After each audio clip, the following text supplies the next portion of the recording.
नमस्कार, मैं रचना शर्मा। चढ़ती कला टाइम टीवी देख रहे हैं सभी दर्शकों का स्वागत करती हूं। आप देख रहे हैं हरियाणा के समाचारों की शुरुआत से पहले एक नजर आज की मुख्य सुर्खियों पर।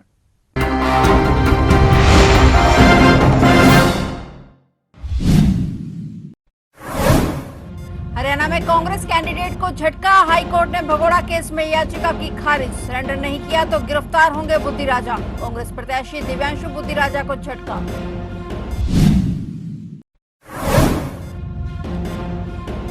4 जून को नहीं दिखेगा हुड्डा। सीएम सैनी का भूपेंद्र हुड्डा पर तीखा हमला। दिल्ली के स्कूलों में धमकी के बाद हरियाणा अलर्ट। संदिग्धों पर नजर रखने की हिदायत। विभाग की ओर से बच्चों के माता पिता को भी सतर्क रहने के निर्देश।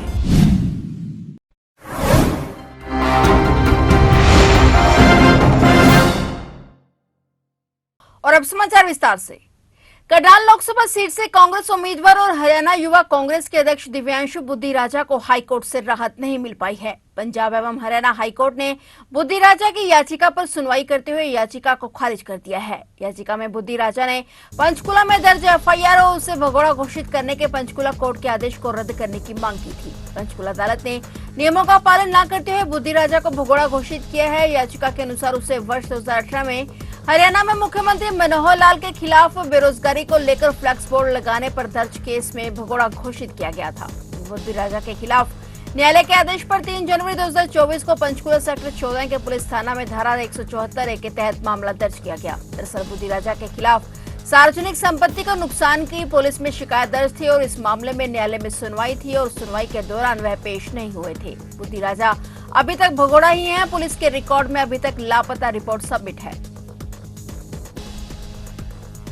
दिल्ली के स्कूलों में बम धमकी के बाद हरियाणा में अलर्ट हो गया है। सरकार की ओर से सभी सरकारी और गैर सरकारी स्कूलों को सतर्क और सावधानी बरतने के निर्देश जारी किए गए हैं। इसको लेकर स्कूलों के सभी प्रिंसिपल्स को शिक्षा विभाग की ओर से लेटर जारी किया गया है। विभाग की ओर से बच्चों के माता पिता को भी सतर्क रहने को कहा गया है कि स्कूलों के आसपास संदिग्ध गतिविधि दिखती है तो तुरंत ही स्कूल प्रबंधन को इसकी जानकारी दें। बता दें कि दिल्ली नोएडा के स्कूलों में बम होने की ईमेल भेजी गई थी। ईमेल आने की जानकारी मिलने के बाद स्कूल प्रबंधकों ने बच्चों को घर भेज दिया था। सूचना पर पुलिस ने बम निरोधक दस्ते के साथ स्कूल में पहुंचकर जांच की थी। कहीं से कोई संदिग्ध वस्तु बरामद नहीं हुई।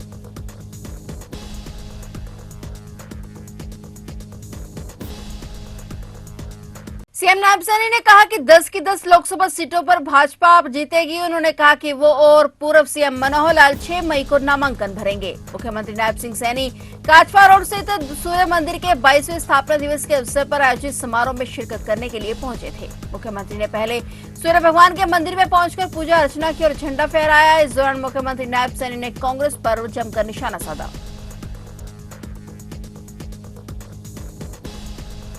मुकाबला जो है वो कांग्रेस और बीजेपी के बीच है। बाकी पार्टियां वोट काटू हैं। अच्छा है वो मुकाबला मान रहे हैं। पिछले बार भी वो मुकाबला मान रहे थे। 10 की 10 सीटें साफ हो गई थी। पिछले बार नहीं मुकाबला मान रहे थे भूपेंद्र सिंह हुड्डा। अरे भूपेंद्र सिंह हुड्डा के जो शासन रहा है उस शासन के अंदर हर व्यक्ति प्रताड़ित था। युवाओं को नौकरी पर्ची और खर्ची से मिलती थी। युवाओं को नौकरी मुख्यमंत्री के चक्कर काटने से मिलती थी।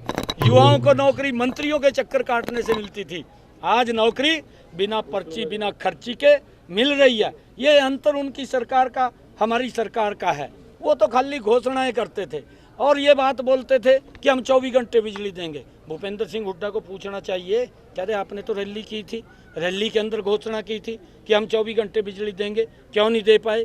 24 घंटे बिजली देने का काम मनोहर लाल जी ने किया है, योजनाबद्ध तरीके से किया है।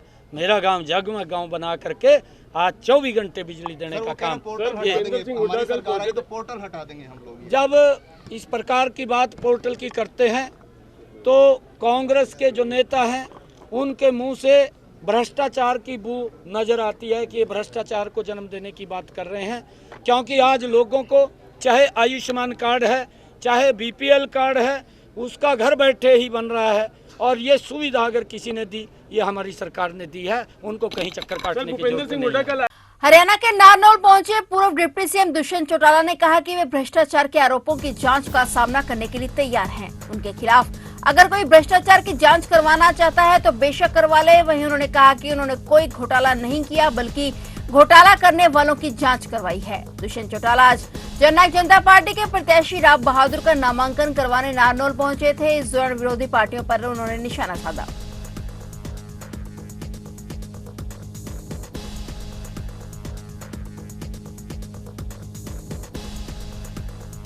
बहादुरगढ़ में जूते चप्पल बनाने वाली 2 फैक्ट्रियों में अचानक आग लग गई। आग लगने के कारण फैक्ट्री के अंदर रखा लाखों रुपए का कच्चा और तैयार सामान जलकर राख हो गया। आग लगने की सूचना मिलते ही फायर ब्रिगेड की 5 गाड़ियां मौके पर पहुंची और आग पर काबू पाने के प्रयास शुरू किए गए। जूते चप्पल बनाने वाली ये दोनों फैक्ट्रियां बहादुरगढ़ के सेक्टर 17 में स्थित हैं। गनीमत ये रही कि आग लगने की सूचना पाकर सभी कर्मचारी समय रहते फैक्ट्री से बाहर निकल आए, वरना ये हादसा और भी बड़ा हो सकता था। आग लगने के कारण दोनों फैक्ट्रियों में रखा लाखों रुपए का कच्चा और तैयार माल जलकर राख हो चुका है। फैक्ट्री में आग की वजह से फैक्ट्री मालिक को काफी ज्यादा नुकसान हुआ है। हालांकि इन दोनों फैक्ट्रियों में आग लगने की मुख्य वजह क्या रही है, फिलहाल सामने नहीं आया है। आग बुझाने के बाद दोनों फैक्ट्रियों की जांच की जाएगी और इसके दोनों बाद फैक्ट्रियों के पास फायर एनओसी थी या नहीं। इतना ही नहीं, आग बुझाने वाले सभी यंत्र ठीक ढंग से काम कर रहे थे या नहीं, यह भी जांच का विषय है।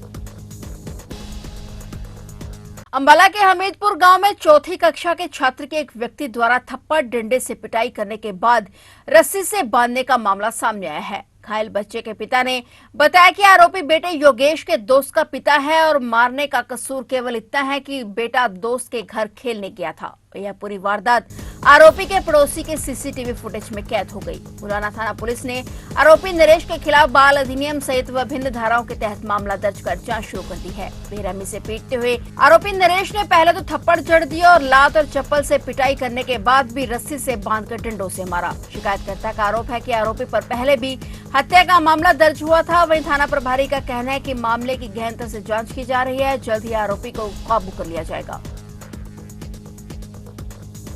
हरियाणा विद्यालय शिक्षा बोर्ड ने इंटरमीडिएट का परीक्षा परिणाम जारी कर दिया है, लेकिन हाई स्कूल के परीक्षार्थी अभी भी परीक्षा परिणाम का इंतजार कर रहे हैं। इस बीच 10वीं के परीक्षार्थियों के लिए अच्छी खबर है, अब उनका इंतजार खत्म होने वाला है। लोकसभा चुनावों के मद्देनजर 10वीं परीक्षा के परिणाम को जल्द ही जारी करने के निर्देश दिए गए हैं। गौरतलब है कि 10वीं कक्षा की परीक्षा परिणाम के लिए बोर्ड ने 15 मई का दिन तय किया था, लेकिन अब रिजल्ट की घोषणा 10 मई तक घोषित करने की बात कही जा रही है। चुनाव के मद्देनजर बोर्ड की ओर से सभी सब्जेक्ट की कॉपियों की मार्किंग 8 मई तक खत्म करने के ऑर्डर जारी किए गए हैं और 10 मई को 10वीं का रिजल्ट जारी करने की तारीख निर्धारित की गई है।